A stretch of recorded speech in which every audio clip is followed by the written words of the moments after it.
Christmas dinner is canceled. The snowstorm is too dangerous. No one's going out. My mom texted me at 3 p.m. on Christmas Eve. I stared at my phone screen in disbelief, reading the message over and over again. After weeks of planning, after I'd already prepared my famous cranberry sauce and wrapped all the gifts, they were calling it off because of some snow? My name is Claire Thompson. I'm 29 years old, and I work as a marketing director for Braventine Logistics here in Minneapolis, Minnesota. I've always been the responsible one in my family, the one who shows up early, brings extra food, and makes sure everyone feels included. But apparently, that reliability meant nothing when a little winter weather rolled in. I walked to my apartment window and looked outside.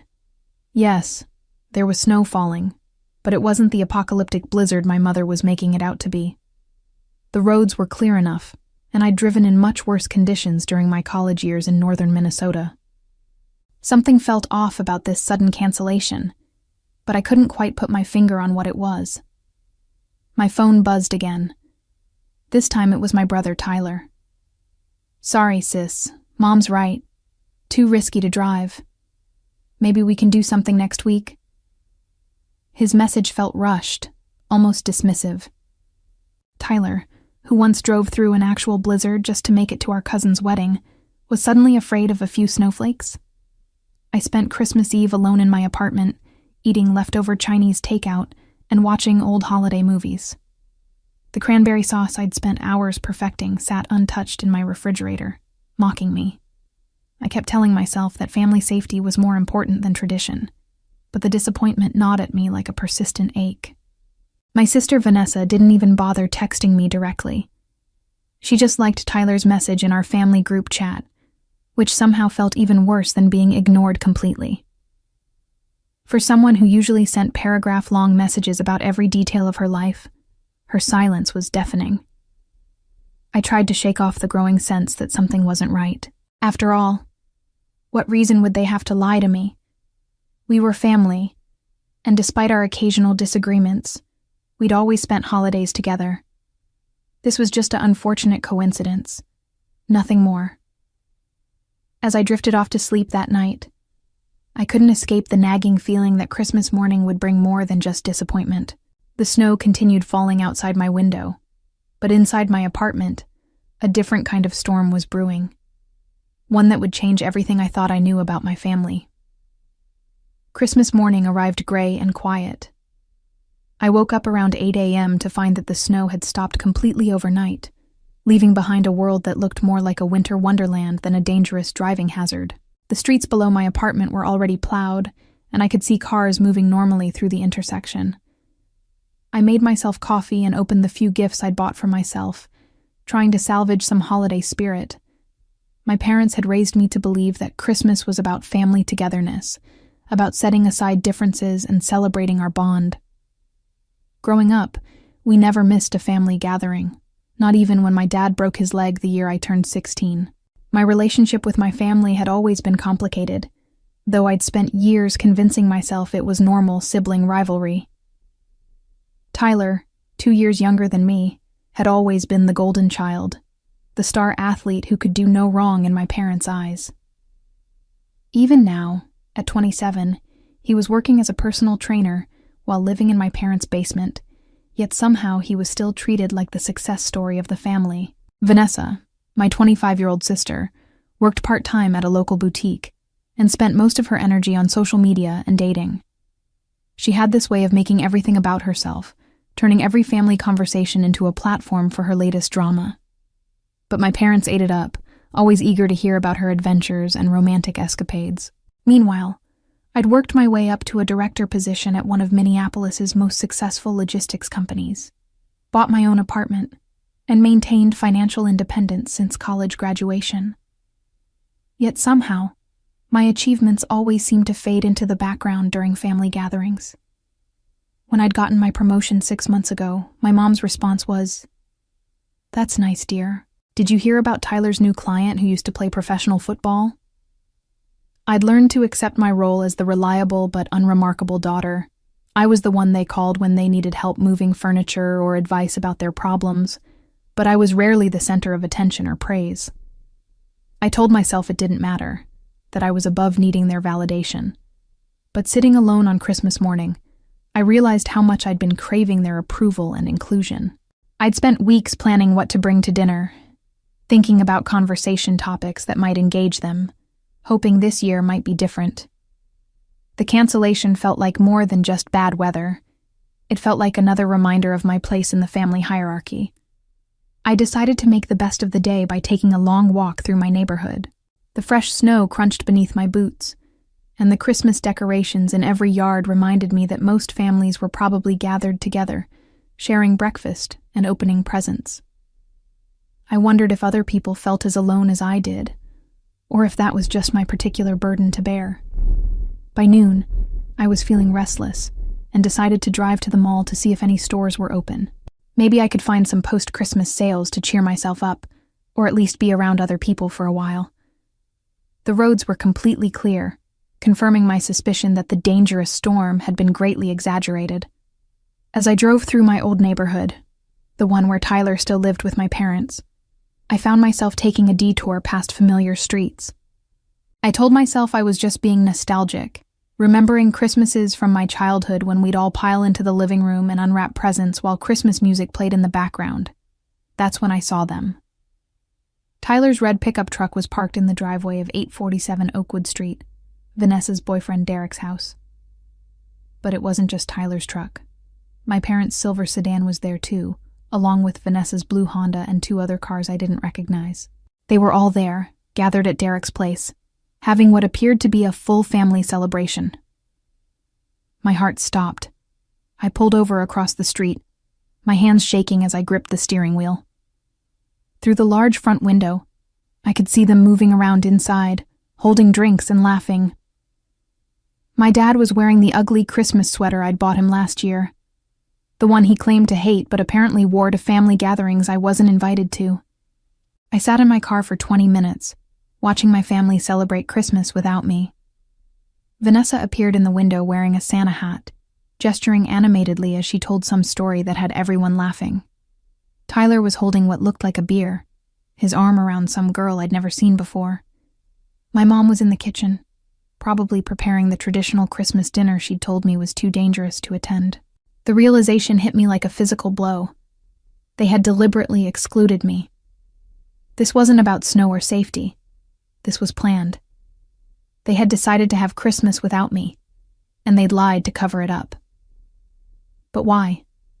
What had I done to deserve this level of deception and cruelty? I drove home in a daze, my mind racing with questions and hurt. Had they discussed excluding me in advance? Had they all agreed that Christmas would be better without Claire there? How long had they been planning this? And how long had they been lying to me about other things? Back in my apartment, I paced around my living room, alternating between rage and heartbreak. The cranberry sauce was still in my refrigerator. The gifts for my family were still wrapped under my small Christmas tree, and my carefully planned outfit for dinner was hanging in my closet like evidence of my own naivety. I knew I couldn't let this go. They had crossed a line, and there would be consequences.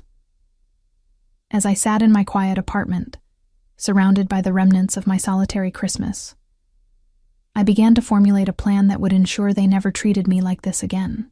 The call came at 9 a.m. on December 26th, just as I was drinking my 3rd cup of coffee and scrolling through social media, trying to distract myself from the previous day's betrayal. It was my mom, her voice artificially cheerful in that way she used when she was trying to cover up something. "Claire, honey, how was your Christmas? I hope you found something nice to do since we couldn't get together," she said, as if she genuinely cared about my well-being. I took a deep breath, fighting the urge to immediately confront her. "It was quiet, Mom. Very quiet. How was yours? Did you all just stay home because of the terrible snow?" "Oh yes, we just hunkered down and watched movies all day. Very low-key. Dad barely wanted to get out of his pajamas." She laughed, but it sounded forced. "Anyway, I was calling because Tyler left some presents for you here, and Vanessa has something she wanted to give you too. Maybe we could all get together this weekend for a late Christmas celebration?" The audacity was breathtaking. They wanted to have a second Christmas with me, probably to assuage their guilt about excluding me from the real one. I could hear Tyler's voice in the background saying something about making it up to her, which confirmed my suspicion that they all knew exactly what they'd done. "That sounds lovely, Mom. I'm sure Tyler and Vanessa are eager to see me after missing Christmas together." I kept my voice neutral, but inside I was seething. "Actually, I drove around yesterday afternoon, just to see how bad the roads really were. You know, being stuck inside all day made me curious about the conditions." There was a pause on the other end of the line. "Oh? And how were they?" "Completely fine. In fact, I drove all the way through the neighborhoods near Derek's house. Beautiful area, really. Lots of nice family gatherings happening." I let that sink in for a moment. "Anyway, I should let you go. I'm sure you have a busy day ahead." "Claire, wait," she started, but I'd already hung up. Within 10 minutes, my phone was buzzing with messages. First Tyler. "Hey, can we talk?" Then Vanessa. "Mom said you drove around yesterday? We really need to chat." Finally, my dad. "Claire, please call me back. We need to clear something up." But I ignored them all. I had work to do. I spent the morning researching private investigators in Minneapolis. If my family could deceive me so easily about Christmas, what else had they been lying about? I wanted to know everything. Every family gathering I'd been excluded from. Every conversation they'd had about me behind my back. Every decision they'd made to cut me out of their lives while maintaining the pretense of caring. By afternoon, I'd hired Jennifer Walsh, a former police detective who specialized in family investigations. Her office was downtown, in a sleek building that made me feel more professional and less like a hurt daughter seeking revenge. "Family exclusion cases are more common than you'd think," Jennifer told me as I explained the situation. "But what makes this particularly cruel is the elaborate deception. They didn't just not invite you, they actively lied to cover it up. That suggests planning and coordination." She was right. This wasn't a spontaneous decision or an oversight. This was calculated cruelty disguised as concern for my safety. Jennifer agreed to investigate my family's activities over the past 6 months, looking for patterns of exclusion and documentation of other gatherings I might have been lied to about.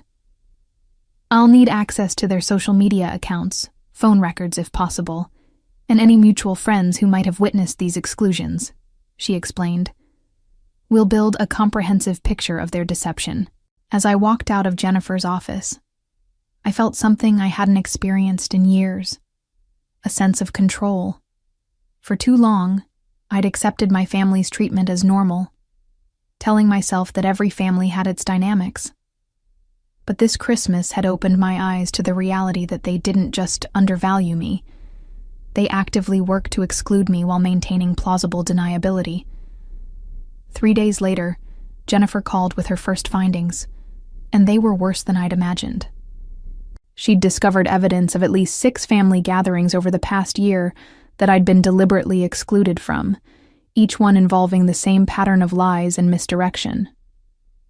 "Your family has been quite busy," Jennifer said during our meeting at a coffee shop near my office. "Tyler's birthday dinner in March. They told you it was canceled due to food poisoning, but there are social media posts showing the entire family at Romano's restaurant. Your parents' anniversary celebration in July. They said they wanted to keep it small and intimate, just the 2 of them, but your cousin posted photos of a backyard party with 20 people." She slid a folder across the table, containing printed screenshots and timeline documentation. Each page was another knife in my back, another confirmation that my family had been systematically lying to me for months. The most revealing discovery was Vanessa's Instagram story from last Thanksgiving. She posted a video of Tyler carving the turkey and captioned it, "Family dinner complete. So grateful for everyone who could make it." The timestamp shows this was posted while you were at home, believing dinner had been moved to Friday because your mom was sick. I remembered that Thanksgiving distinctly. I'd spent the day feeling guilty for not being able to help my supposedly ill mother while they were all gathered together celebrating without me. The betrayal ran deeper than I'd thought possible. "There's more," Jennifer continued. I spoke with your neighbor, Mrs. Patterson, who lives across from your parents' house. She confirmed seeing multiple cars there during several occasions when you were told gatherings were canceled. She also mentioned that Tyler made a comment to her in October about how some family members just make everything more complicated. The evidence was overwhelming, but Jennifer saved the worst revelation for last. She'd managed to access some deleted text messages between Tyler and Vanessa through a mutual friend's phone, where they discussed their strategy for excluding me.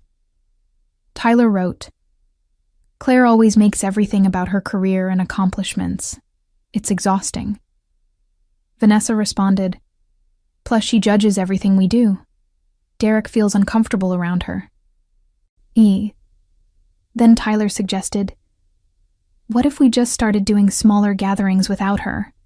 Mom and Dad seem open to it."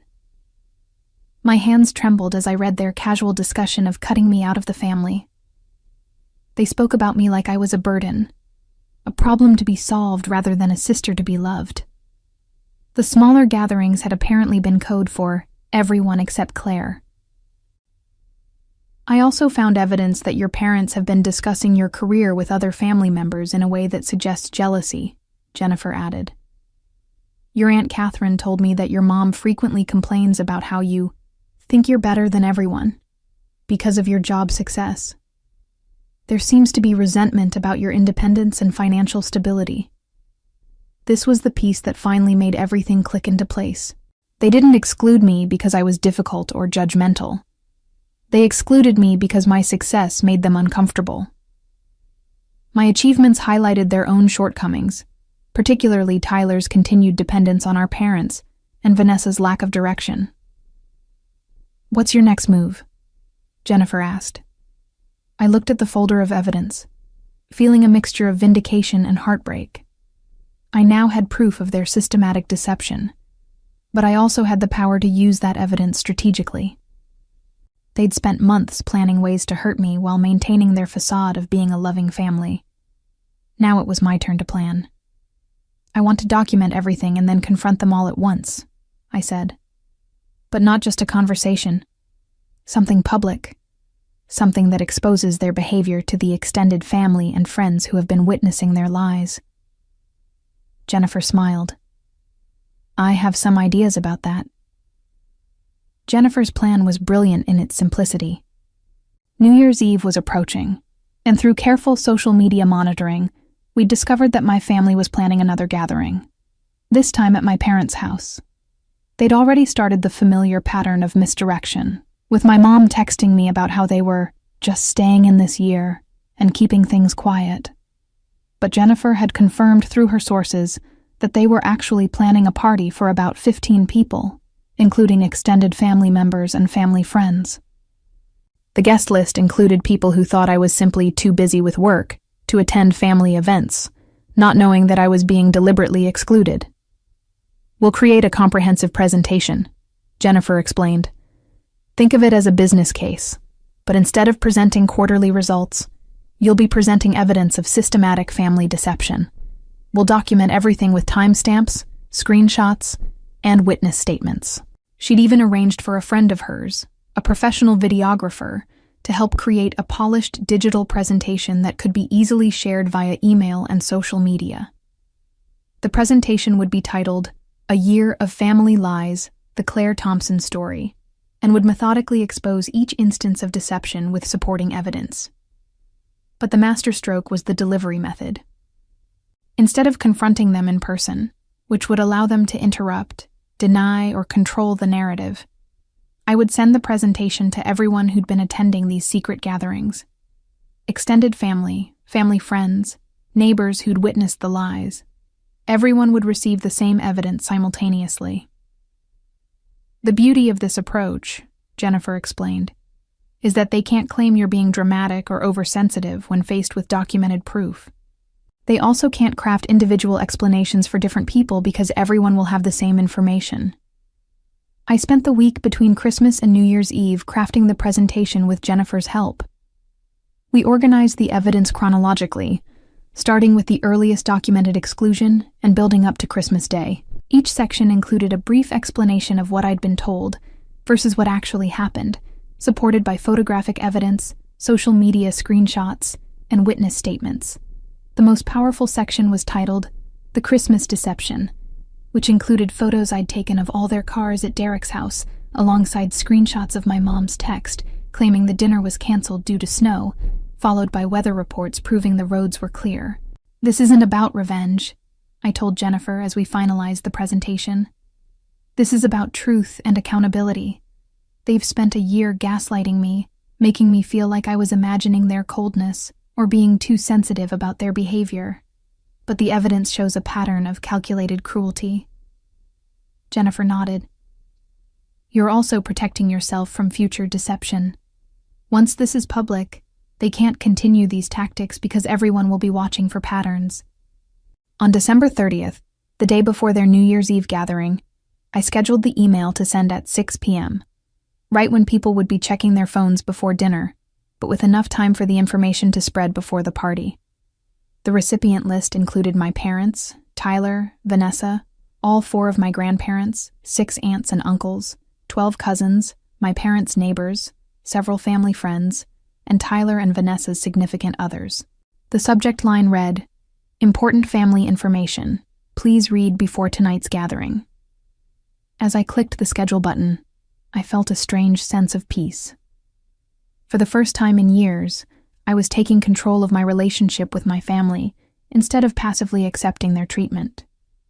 They'd taught me that family loyalty was important, but they'd failed to extend that same loyalty to me. Now they would face the consequences of their choices, and I would finally be free from their manipulation. At exactly 6 p.m. on December 30th, my carefully crafted presentation reached 43 people simultaneously. Within minutes, my phone started buzzing with responses, but I'd turned off notifications and settled in to watch the chaos unfold from the safety of my apartment. Jennifer had taught me to monitor the situation through social media and mutual contacts, rather than engaging directly with my family's inevitable damage control attempts. The first responses came from my cousins, who began texting each other in group chats that Jennifer's contacts could access. "Did you guys know about this?" my cousin Beth wrote. "I can't believe Uncle Robert and Aunt Patricia have been lying to Claire like this." My Uncle Michael called my dad within 20 minutes, demanding an explanation. According to Mrs. Patterson, my neighbor contact, my dad's voice could be heard through the walls, alternating between defensive shouting and pleading phone calls to family members. Tyler attempted to call me 17 times in the first hour, followed by Vanessa with 14 calls. When I didn't answer, they started showing up at my apartment building, but I'd anticipated this and was staying at Jennifer's office, watching the fallout through carefully placed sources. The social media response was swift and decisive. My Aunt Catherine posted on Facebook, "After reading some disturbing information about family treatment, I'm reconsidering attendance at tonight's gathering.